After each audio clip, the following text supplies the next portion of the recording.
Drejtuesi i Policisë së Shtetit Skënder Hita në një aktivitet sensibilizues për sigurinë rrugore u shpreh se përgjegjësia për ta garantuar atë është e të gjithëve. Çdo humbje jete në statistikat tona të aksidenteve nuk është thjesht një numër.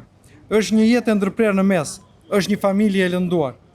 Drejtuesit e automjeteve, motomjeteve dhe këmbësorët duhet të ndërgjegjësohen dhe të zbatojnë me rigorozitet rregullat e qarkullimit rrugor, pasi rruga nuk është një pistë garash, por një hapësirë bashkëjetese ku përgjegjëshmëria e secilit prej nesh përcakton nëse do të kthehemi shëndosh e mirë në shtëpi dhe tek njerëzit tanë të dashur.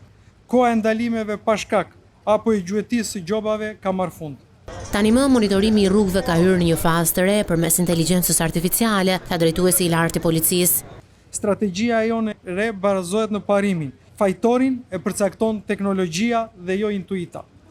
Përmes mjeteve inteligjente si pajisjet Poliscan, dronëve të cilësisë të lartë dhe radarëve automatik, ne evidentojmë shkeljet në kohë reale pa ndërprerë rrjedhën e trafikut dhe pa krijuar stres të nevojshëm të drejtuesit të rregullt të mjeteve. Rol të veçantë në forcimin e sigurisë ka edhe bashkëpunimi me institucionet arsimore përmes edukimit dhe ndërgjegjësimit të nxënësve që do të jenë drejtuesit e së nesërmes.